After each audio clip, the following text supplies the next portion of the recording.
اعوذ باللہ من الشیطان الرجیم، بسم اللہ الرحمن الرحیم۔ محترم بھائیوں اور بہنوں، آج میں آپ تمام دوستوں کی خدمت میں ایک ایسا عمل لے کر حاضر ہوا ہوں جو کہ اللہ پاک کے اسم مبارک کے ساتھ ہے، اور آپ نے اس عمل کو روزانہ ظہر کی نماز کے بعد اپنی زندگی کا معمول بنا لینا ہے۔ تو انشاءاللہ اس عمل کی برکت سے آپ دیکھیں گے کہ اللہ پاک اپنے اس پاک صفت اور پاک نام کی برکت سے آپ کی ہر قسم کی پریشانی اور مشکلات کو دور فرمائیں گے، آپ کی ہر قسم کی حاجت اور ہر قسم کی ضرورت کو پورا فرمائیں گے، اور آپ اس عمل کو اپنی زندگی کا معمول بنا لیں گے تو انشاءاللہ اللہ پاک آپ کی زندگی کو پریشانیوں، مشکلات اور الجھنوں سے آپ کو محفوظ فرما کر آپ کو راحت اور سکون والی زندگی عطا فرمائیں گے۔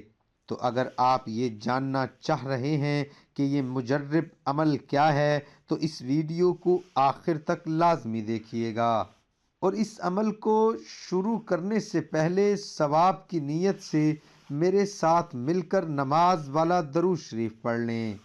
بسم اللہ الرحمن الرحیم، اللہم صلی علی محمد وعلی آل محمد کما صلیت علی ابراہیم وعلی آل ابراہیم انک حمید مجید۔ اللہم بارک علی محمد وعلی آل محمد کما بارکت علی ابراہیم وعلی آل ابراہیم انک حمید مجید۔ محترم بھائیو، آج کا عمل بہت ہی مجرب اور بہت ہی آزمودہ ہے، اور اس عمل کو آپ نے روزانہ زندگی کا معمول بنا لینا ہے، زندگی کی روٹین بنا لینی ہے۔ تو آپ دیکھیں گے کہ اس عمل کی برکت سے آپ کی ہر قسم کی پریشانیوں اور مشکلات سے اللہ پاک آپ کو نجات عطا فرمائیں گے، اور ہر قسم کی جائز حاجات اور ہر قسم کی جو آپ کی خواہش ہوگی انشاءاللہ اس کو پورا فرمائیں گے، اور آپ اس عمل کو اپنی زندگی کا معمول بنا لیں گے تو اللہ پاک آپ پر اتنا کرم اور اتنی مہربانی فرمائیں گے کہ اس ایک عمل کی برکت سے آپ کی زندگی کی تمام طرح کی پریشانیوں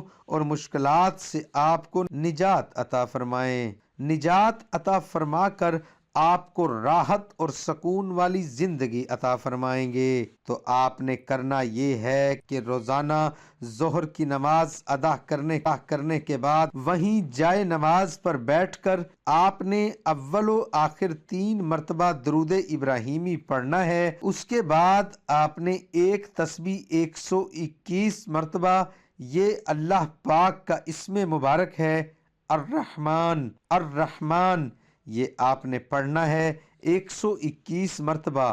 121 مرتبہ یہ اسم مبارک پڑھ کے آخر میں پھر آپ نے 3 مرتبہ درود ابراہیمی پڑھنا ہے۔ آپ نے کرنا یہ ہے کہ روزانہ ظہر کی نماز ادا کرنے کے بعد وہیں جائے نماز پر بیٹھ کر اول 3 مرتبہ درود ابراہیمی پڑھنا ہے، اس کے بعد آپ نے 121 مرتبہ اللہ پاک کا یہ اسم مبارک الرحمن، اس کو 121 مرتبہ پڑھنا ہے، اور آخر میں پھر آپ نے 3 مرتبہ درود ابراہیمی پڑھنا ہے۔ اس عمل کے دوران آپ کی جو بھی حاجت، جو بھی پریشانی، جو مشکل ہے، جس کے حوالے سے آپ یہ عمل کرنا چاہ رہے ہیں، اس مقصد، اس پریشانی کو آپ نے ذہن میں رکھنا ہے، اور اس عمل کے بعد آپ نے اللہ پاک کی بارگاہ میں دعا کے لیے ہاتھ اٹھانے ہیں۔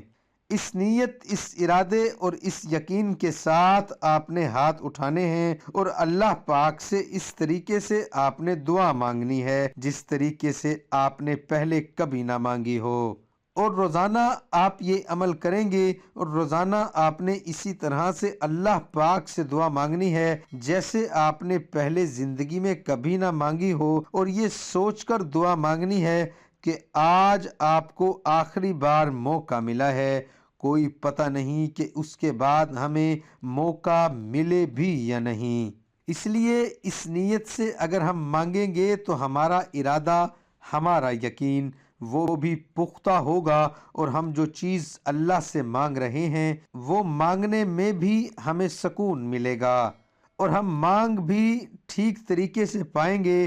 ہم دل اور دماغ دونوں طریقوں سے اللہ سے مانگ پائیں گے تو یہ بہت ہی مجرب عمل ہے۔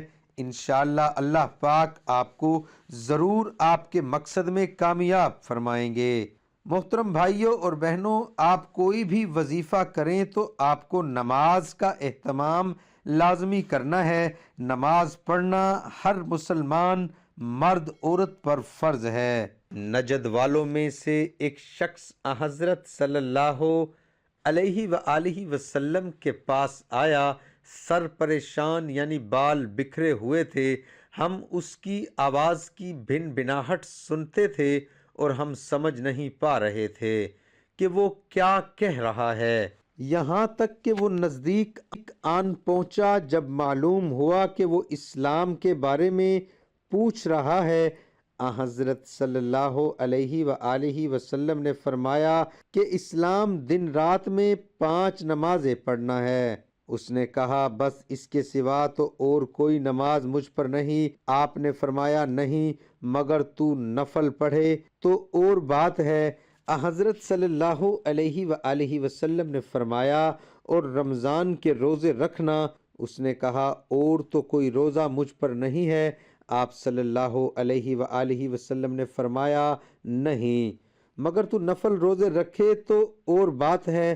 طلحہ نے کہا اور حضرت صلی اللہ علیہ وآلہ وسلم نے اس سے زکوٰۃ کا بیان کیا۔ وہ کہنے لگا بس اور کوئی صدقہ مجھ پر نہیں ہے۔ آپ صلی اللہ علیہ وآلہ وسلم نے فرمایا نہیں، مگر یہ کہ تو نفل صدقہ دے اور بات ہے۔ راوی نے کہا پھر وہ شخص پیٹھ موڑ کر چلا، یوں کہتا جاتا تھا قسم خدا کی میں نہ اسے بڑھاؤں گا نہ گھٹاؤں گا۔ حضرت صلی اللہ علیہ وآلہ وسلم نے فرمایا اگر یہ سچا ہے تو اپنی مراد کو پہنچ گیا۔ امید ہے کہ آپ کو ہماری آج کی ویڈیو بھی پسند آئی ہوگی۔ آپ سے گزارش ہے کہ صدقہ جاریہ کی نیت سے اس ویڈیو کو زیادہ سے زیادہ شیئر کریں تاکہ ہمارے دوسرے مسلمان دوست احباب بھی اس سے مستفید ہو سکیں، اور ان کی دعاؤں میں بھی آپ کو بھی پورا حصہ مل سکے۔ انشاءاللہ بہت جلد ایک نئی ویڈیو اور ایک نئے عمل کے ساتھ آپ کی خدمت میں حاضر ہوں گا۔ اپنا بہت سارا خیال رکھیے گا، دعاؤں میں ہمیں ضرور یاد رکھیے گا۔ دعا ہے کہ اللہ تعالیٰ میرا سنانا آپ کا سننا اپنی بارگاہ الہی میں قبول اور منظور فرمائے، آمین ثم آمین۔